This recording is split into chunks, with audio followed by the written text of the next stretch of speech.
ଦିନେ ଜଣେ ଶିଷ୍ୟ ଗୌତମ ବୁଦ୍ଧଙ୍କୁ ପ୍ରଶ୍ନ କଲେ, ହେ ମହାତ୍ମା, ମୁଁ ଯେତେବେଳେ ଏକା ଥାଏ ସେତେବେଳେ ମୋ ମନକୁ ବହୁତ ବିଚାର ଆସିଥାଏ। ମୋ ସହିତ ଏମିତି କାହିଁକି ହୁଏ? କ'ଣ ଆପଣଙ୍କ ସହିତ ମଧ୍ୟ ଏମିତି ହିଁ ହୁଏ?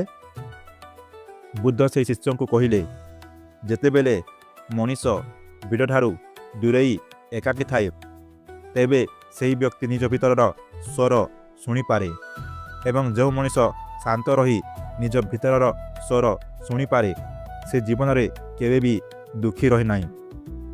କିନ୍ତୁ ଯଦି ଏହା ସତ୍ୟ, ତେବେ ମୁଁ ଯେତେବେଳେ ଏକା ଥାଏ ତେବେ ମୋ ଭିତରର ସ୍ୱର ମୋତେ କାହିଁକି ହଇରାଣ କରେ? ଏକା ସମୟରେ ଅନେକ ଚିନ୍ତାଧାରା ମୋତେ କାହିଁକି କଷ୍ଟ ଦିଅନ୍ତି? ବୁଦ୍ଧ କହିଲେ, ଶୁଣ ବାଲକ, ଏହାର ଏକମାତ୍ର କାରଣ ହେଉଛି ମନର ଅସ୍ଥିରତା। ତୁମ ମନକୁ ସ୍ଥିର କରିବା ପାଇଁ ପ୍ରତିଦିନ କିଛି ସମୟ ପାଇଁ ଧ୍ୟାନ କରିବାକୁ ହେବ। ଯେତେବେଳେ ଧ୍ୟାନର ଏହି ପ୍ରକ୍ରିୟା ତୁମେ ପ୍ରତିଦିନ କରିବ ସେତେବେଳେ ତୁମର ମନ ତୁମ ନିୟନ୍ତ୍ରଣରେ ରହିବ।